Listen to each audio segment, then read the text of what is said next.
Palavra da Verdade, com Hernandes Dias Lopes. Amados irmãos, nós vamos então abrir a palavra de Deus no livro de Eclesiastes.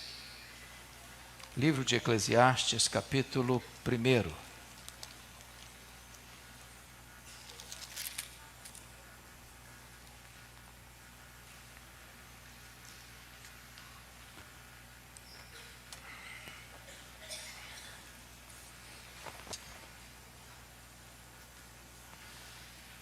Eclesiastes capítulo 1, versos de 1 a 11.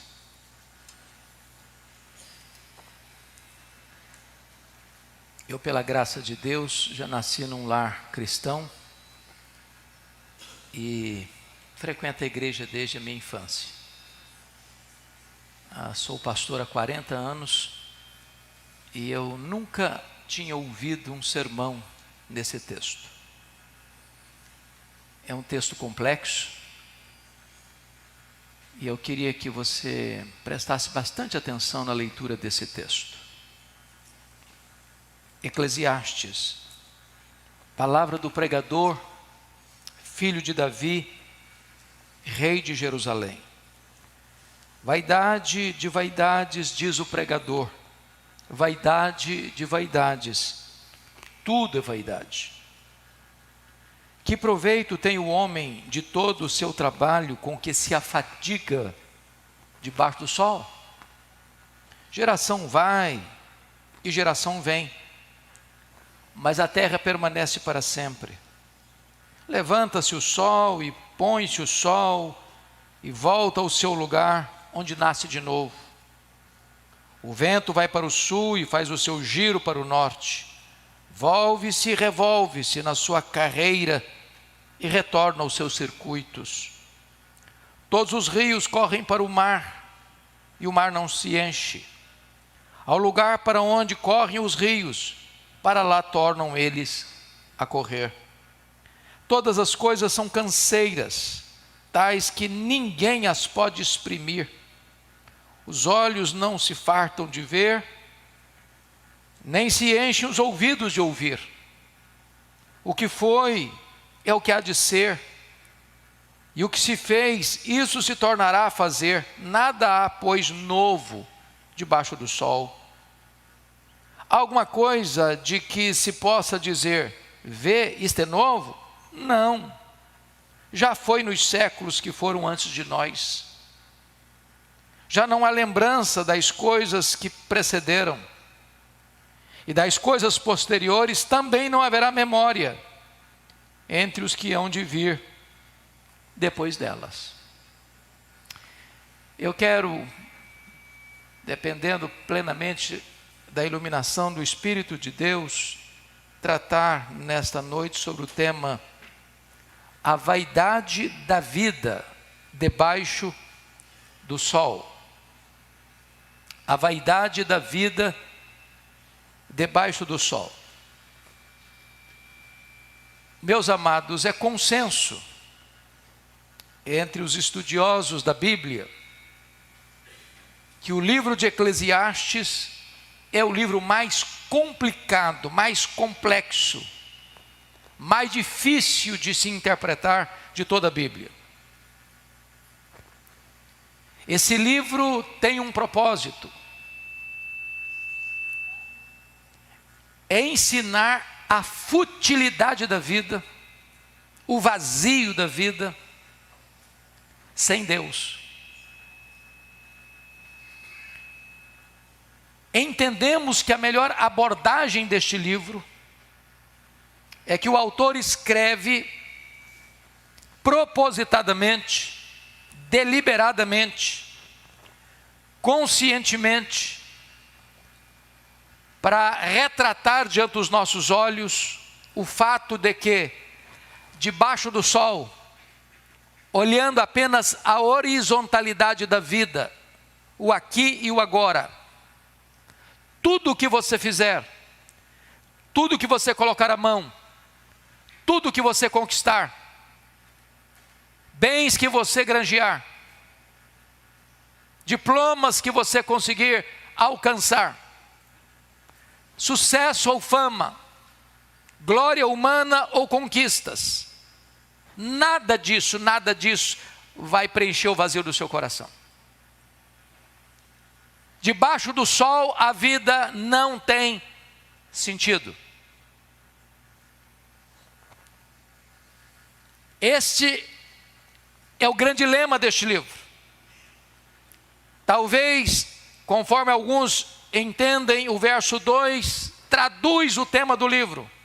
Vaidade de vaidades, diz o pregador, vaidade de vaidades, tudo é vaidade.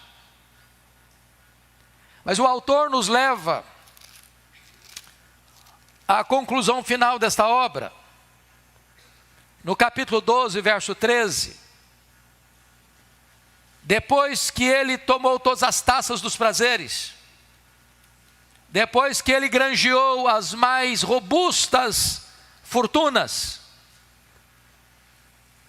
depois que ele experimentou todas as aventuras da vida e alcançou o pináculo da fama,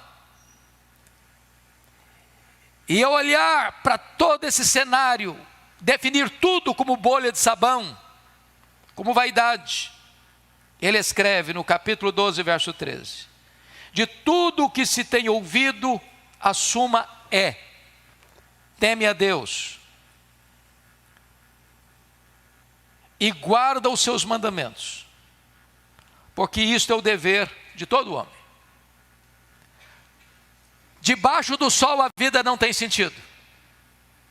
E então, o texto que nós vamos considerar nesta noite é essa leitura, é essa cosmovisão, é essa perspectiva debaixo do sol. Então, com a Bíblia aberta comigo, me acompanhe, por favor.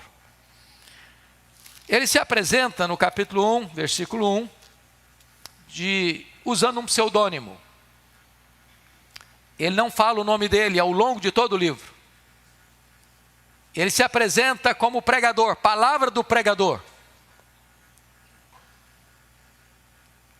E é claro que a descrição do verso 1, pensamos nós, circunscreve, limita quem é o autor. Porque ele diz: palavra do pregador, filho de Davi, rei de Jerusalém. Vocês sabem que o único filho de Davi que foi rei de Jerusalém foi Salomão. Então, por uma questão de precisão de informação, nós não poderíamos pensar no outro nome. Mas quando você vai para o capítulo 1, verso 16, isso ainda fica mais claro, que o pregador é Salomão. Verso 16 diz: disse comigo, eis que me engrandeci e sobrepujei em sabedoria a todos os que antes de mim existiram em Jerusalém. Com efeito, o meu coração tem tido larga experiência da sabedoria e do conhecimento. Também esta informação só se encaixa na biografia de Salomão. A palavra pregador, no hebraico, é a palavra coeler. E a palavra coeler significa mestre, professor, pregador. E é curioso que, em virtude disso, o livro é chamado de Eclesiastes. Porque a palavra Eclesiastes procede do grego eclésia. E eclésia é exatamente o nome para a igreja. É o povo que é chamado para fora e forma uma assembleia, uma congregação. Então, na verdade, este livro é o pregador se dirigindo à sua igreja, é o professor dirigindo à sua classe, é o mestre dirigindo-se à sua assembleia. E ele está aqui mostrando para a sua congregação que a vida sem Deus não faz sentido.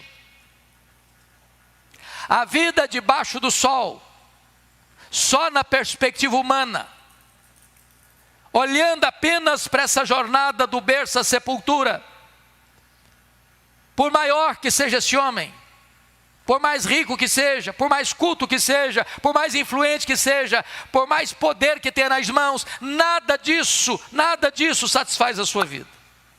Então, nós vamos olhar a cosmovisão dele no conceito secularista que ele tem da vida. Veja comigo o verso 2. Vaidade de vaidades, diz o pregador, vaidade de vaidades, tudo é vaidade. Essa forma de dizer é a forma enfática do hebraico. Essa é uma maneira que nós usaríamos na língua portuguesa de superlativo. Cântico dos cânticos, é o melhor dos cânticos, ou santo dos santos, lugar santíssimo. Quando ele diz vaidade de vaidades, tudo é vaidade, ele está colocando que tudo é uma vaidade no sentido máximo, em grau superlativo. Se você perceber, ele está olhando para a vida, ele está olhando para a criação, ele está olhando para as gerações, ele está olhando para a história, mas tudo isso sem referir-se a Deus. Não há menção do nome de Deus, não há invocação do nome de Deus. Ele olha todo esse cenário, todo esse panorama, sem as lupas espirituais, apenas uma visão secularizada da vida. E a conclusão que ele chega é que neste mundo olhado na horizontal, debaixo do sol, tudo é vaidade. Mas a pergunta é: o que significa vaidade? A palavra vaidade na língua hebraica, a palavra rebel, significa literalmente sopro, vento, vapor. Num dia de frio, via de regra, quando você acorda, só o fato de você expirar, sai uma fumaça. A ideia de vaidade é exatamente essa fumaça. Outros traduzem vaidade como bolha de sabão. As crianças gostam de brincar com bolha de sabão. Formam uma bola bonita, multicolorida, mas quando você estoura essa bola, não tem nada. É um vazio. Em outras palavras, os projetos humanos não têm sequer a consistência de um castelo de areia.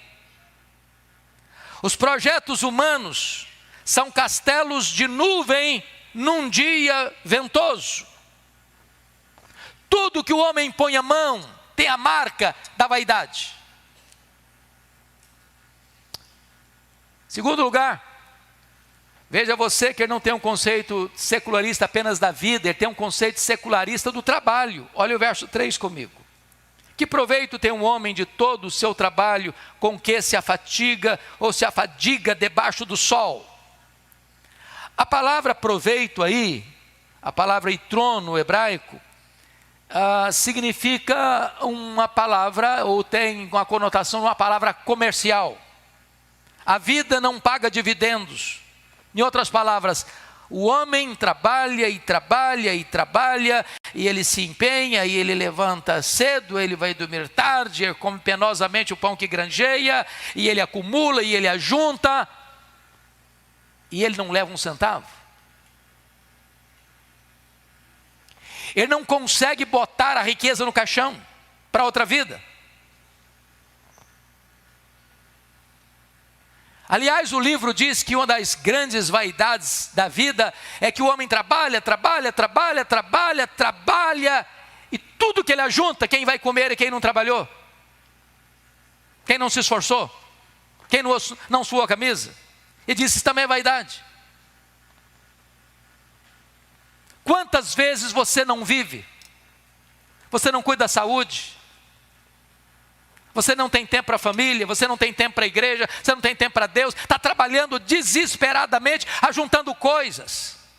E no final, isso não faz sentido, isso não preenche o seu coração, isso não satisfaz a sua alma, isso não atende os reclamos mais profundos da sua vida. Esforço inútil. Quem está dizendo isso, irmãos, é alguém que tinha autoridade para falar isso. Salomão foi o homem mais rico da sua geração. É só você ler a descrição do capítulo 2. Os empreendimentos de Salomão não tem paralelos na história de Israel. Se fosse hoje, ele iria para o topo da Forbes. O homem mais rico. Este homem que alcançou o máximo da riqueza, do sucesso, é quem tem autoridade para dizer que proveito tem.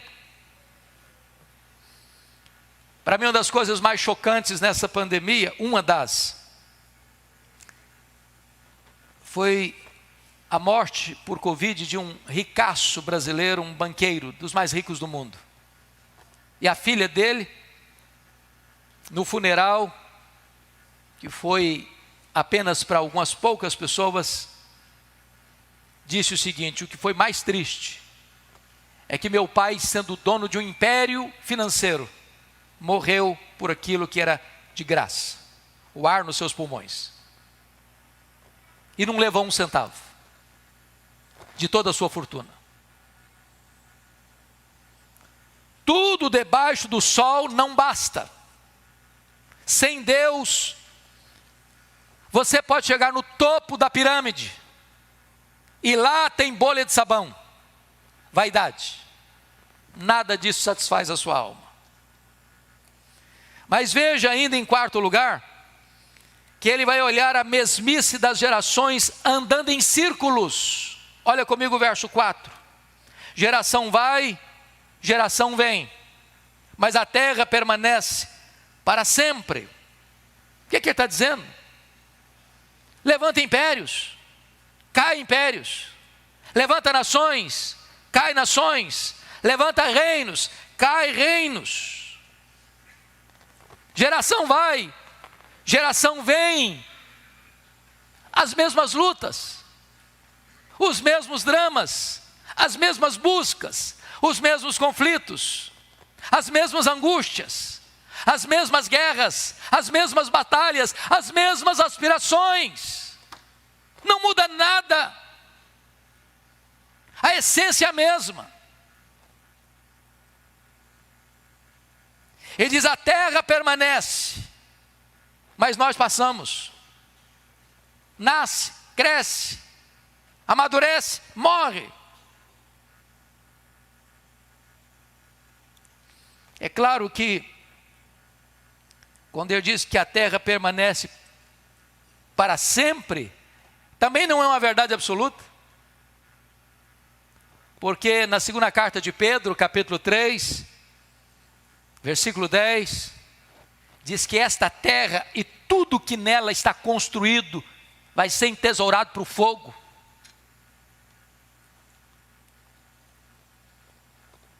O que ele está querendo mostrar para nós é que emerge uma geração, morre outra geração. Nasce uma, mas morre a outra. Parece que tudo está dando volta, em círculos, andando em círculos. Mas agora, nessa visão secularizada da vida, debaixo do sol, sem Deus, ele vai mostrar a mesmice da natureza, nada muda. Olha comigo aí, o versículo 5 a 7, ele vai mostrar a rotina do sol. Levanta-se o sol e põe-se o sol e volta ao seu lugar, onde nasce de novo. Qual o percurso do sol? Todo dia, sem exceção, ele sai do leste e vai para o oeste. Ele nasce e ele se põe. O alvorecer e o ocaso. No outro dia, repete. No outro dia, repete. No outro dia, repete. Na outra semana, repete. No outro mês, repete. No outro ano, no outro século, no outro milênio. O sol está indo e indo e indo do leste ao oeste, do leste ao oeste, milênios. A natureza, ele diz, nessa visão, não está saindo do lugar. Nada muda. O movimento é repetitivo. Ele diz igual à vida. Ele vai olhar a rotina do vento. Se o sol faz o percurso do leste para o oeste, olha o vento no verso 6. O vento vai do norte para o sul e faz o seu giro para o norte, volve-se, revolve-se na sua carreira e retorna aos seus circuitos. Então o vento vai para o sul e faz o seu giro para o norte, e ele volve e revolve e retorna ao seu circuito. O vento segue as suas correntes costumeiras, nada progride.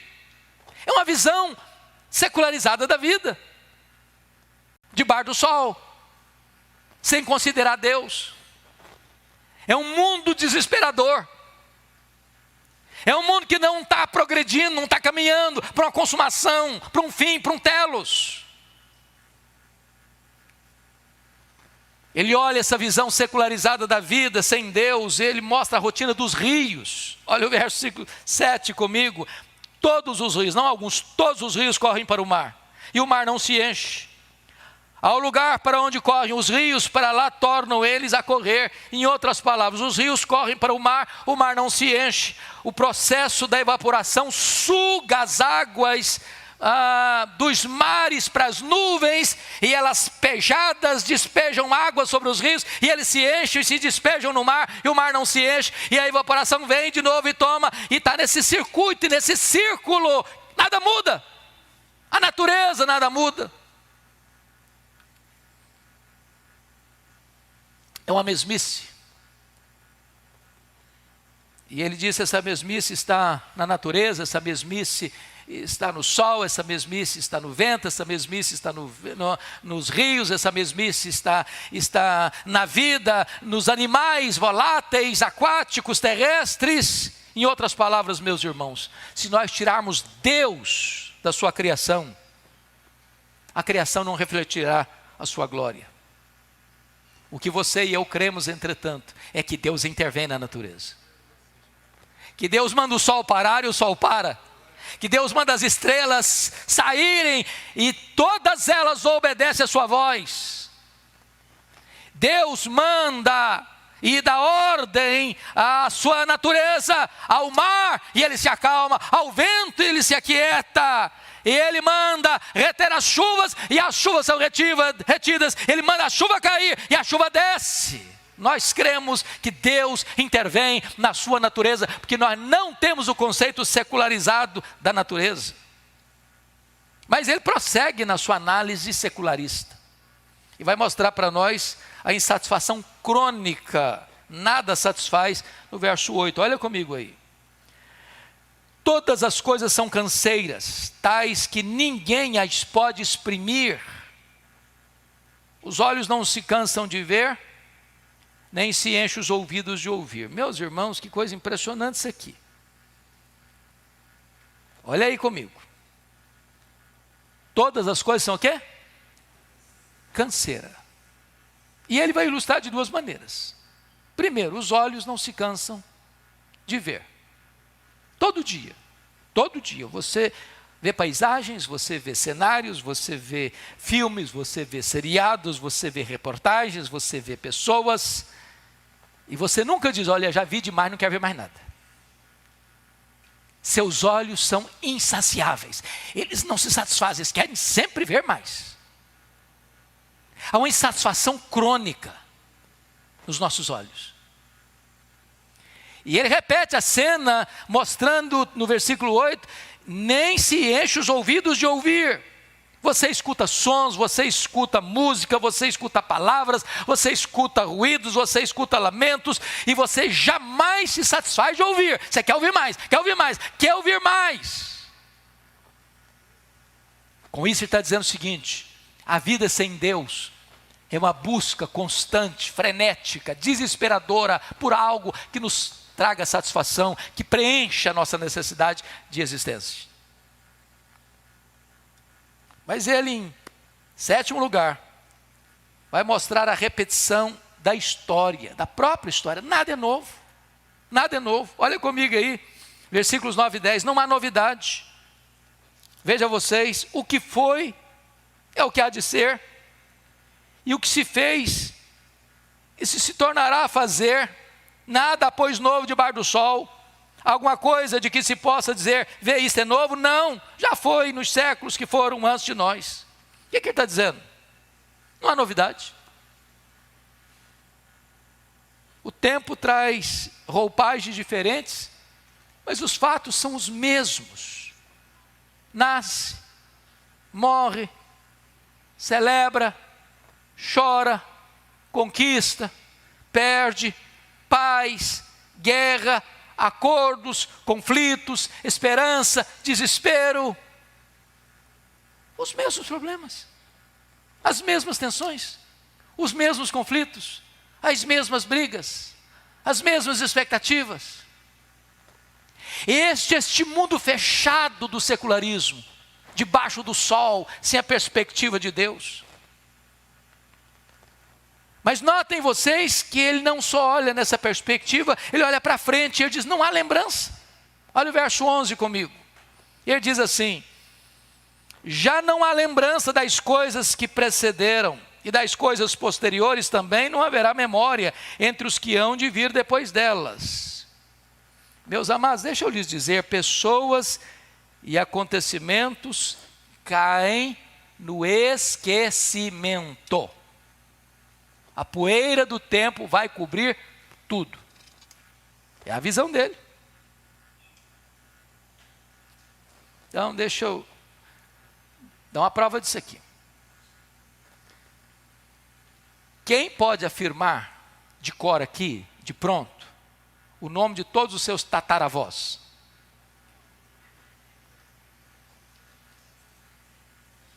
Sabe? Sabe mencionar?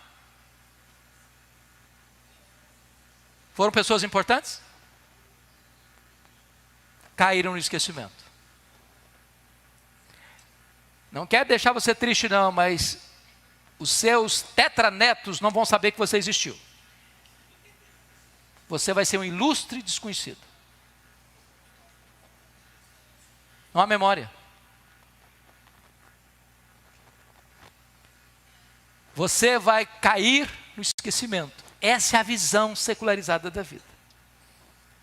Eu acho que todos vocês têm ciência de que uma das bandas mais famosas do mundo, The Beatles, os 4 músicos de Liverpool, da Inglaterra, do Reino Unido, John Lennon, Paul McCartney, George Harrison, Ringo Starr, começam a se apresentar em 1960 e encerram a carreira em 1970. Um dia, o ícone ou o líder dessa banda, John Lennon, chegou a afirmar que os Beatles eram mais famosos do que Jesus Cristo. E ele não sabia o que ia acabar primeiro no mundo, se os Beatles ou se o cristianismo.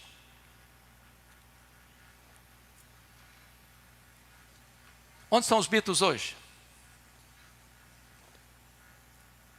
John Lennon foi assassinado em 1980. Harrison morreu de câncer. Só os fanáticos sabem o nome dos 4 Beatles. Eu citei aqui não porque eu sou fanático, porque pesquisei.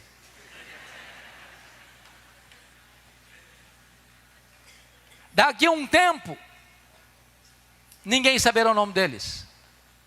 Sabem por quê? Porque tudo vai cair o quê?